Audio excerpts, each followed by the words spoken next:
ভোটের রাজনীতিতে নমনীয়তার বাইরে অন্য কোনো সিলেবাস নেই। আমাদের পিন্ডিও নিবে না, আমাদেরকে দিল্লিও নিবে না, আমাদেরকে বাংলাদেশে বসবাস করতে হবে। আজকে যারা সংস্কার নিয়ে আমাদের সমালোচনা করতে চান, সেটাও তো আমরা তৈরি করে দিয়েছি বলে আমাদের সংস্কারের উপর আপনারা সমালোচনা করেন। আপনারা নতুন করে তৈরি করে যে সমালোচনা করবেন সেই ক্যাপাসিটিও তো আপনাদের নাই। প্রিয় বন্ধুগণ, আমরা বলেছি হিংসা ও প্রতিশোধের রাজনীতির বিপরীতে সকল মত ও পথের সমন্বয়ে বাংলাদেশী জাতীয়তাবাদী আদর্শের ভিত্তিতে একটি অন্তর্বর্তীমূলক, বৈষম্যহীন এবং সম্প্রীতিমূলক সমন্বিত রাষ্ট্রসত্তা গঠন করব এবং সকলকে নিয়ে রাষ্ট্রসত্তা গঠনের জন্য জাতীয় সমন্বয় কমিশনের কথা কারা বলেছিল 2023 সালের 13 জুলাই আমরা ঘোষণা দিয়েছি। প্রিয় বন্ধুগণ, আজকে রাষ্ট্রের ভারসাম্য প্রতিষ্ঠার কথা কে বলেছে? কে সে এই সংস্কারের কথা বলেছে? আমরা বলেছি। নির্দলীয় নিরপেক্ষ তত্ত্বাবধায়ক সরকার ব্যবস্থা কারা বলেছে? আমরা বলেছি। প্রধানমন্ত্রীর দায়িত্ব পালনের সময়সীমা নির্ধারণের কথা কারা বলেছে? আমরা বলেছি। সংবিধানের 70 অনুচ্ছেদ সংশোধনের কথা কারা বলেছে? আমরা বলেছি। আইনসভায় উচ্চ কক্ষের প্রবর্তনের কথা কারা বলেছে? আমরা বলেছি।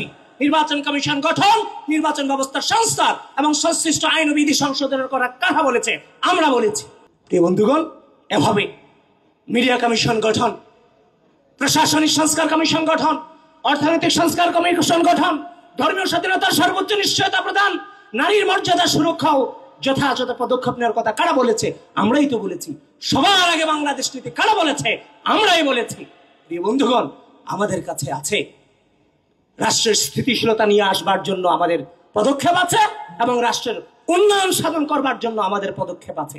এজন্য আপনাদেরকে অনুরোধ করব, এই বাংলাদেশ যতবার ক্রোশাল মুভমেন্ট পার করেছে, এর ন্যাচারাল যে মর্যাদা সেটা বাংলাদেশ জাতীয়তাবাদী দল স্বাধীনতা পরবর্তী বাংলাদেশ থেকে শুরু করে আজও পর্যন্ত পেয়েছে, শুধুমাত্র তারা বাংলাদেশের প্রশ্নে আপোষ করেনি বলে। এই জন্য আপনাদেরকে আহ্বান করব, ভোটের রাজনীতিতে নমনীয়তার বাইরে অন্য কোনো সিলেবাস নেই। আমাদের পিন্ডিও নিবে না, আমাদেরকে দিল্লিও নিবে না, আমাদেরকে বাংলাদেশে বসবাস করতে হবে। এই জন্য প্রত্যেকটা মানুষের কাছে যান, গিয়ে নমনীয়তার সাথে দায়িত্বটা নেওয়ার চেষ্টা করেন। উগ্রতা নয় কিংবা জেদ নয়, মানুষের কাছে নমনীয়তার মধ্য দিয়ে আমাদের বিগত দীর্ঘ দুঃশাসন, বেগম খালেদা জিয়ার দীর্ঘ কারাবন্দী, জনাব তারেক রহমানের এই যে নির্বাসন, সবকিছু মিলিয়ে এই বাংলাদেশের একমাত্র নিরাপদ আশ্রয়স্থল বেগম খালেদা জিয়া এবং তারেক রহমান, এটা গোটা বাংলাদেশের মানুষ ধারণ করে। আপনাদেরকে সেটা ধারণ করতে হবে এবং মানুষের কাছে যেতে হবে এবং বলতে হবে আমরা আপনাদের জন্য দায়িত্ব গ্রহণ করবার জন্য প্রস্তুত। আমরা দেখিয়ে দেব আর এই বাংলাদেশে কোনো দুর্নীতি হবে না, আর এই বাংলাদেশের কোনো রাজনৈতিক দলকে দেশ ছেড়ে পালিয়ে যেতে হবে না।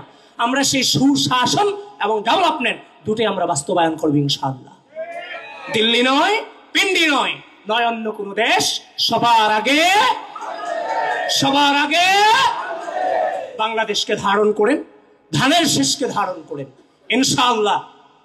বিগত দীর্ঘ দুঃশাসন এবং আমাদের সততা, 5 আগস্ট পরবর্তী সময়ে কোটিপতি হয়েছেন, লাখপতি হয়েছেন, লাখপতি না, সবাই 1000 কোটি টাকার উপরে মালিক হয়েছেন এক একজন, সেটা আমরা জানি।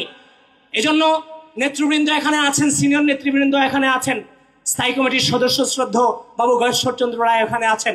আপনাদেরকে অনুরোধ করব, আপনার সন্তানরা এই যুব সমাজকে নেতৃত্ব দিয়ে আমরা পথভ্রষ্ট হইনি। 5 আগস্টের পরে কোনো মন্ত্রণালয়ে ঘুরিনি, কোনো টেন্ডার বাণিজ্য করতে যায়নি, আমরা আমাদের সততা প্রদর্শন করেছি। কিন্তু এই তরুণ সমাজের মধ্যে যারা এই দেশের মানুষের ইমোশন নিয়ে যারা দুর্নীতিগ্রস্ত হয়েছে, তাদের বিচার এই বাংলার মাটিতে হতে হবে। এই ব্যাপারে কোনো ছাড় দেওয়া হবে না। প্রিয় বন্ধুগণ, আপনারাও সৎ পথ অবলম্বন করবেন।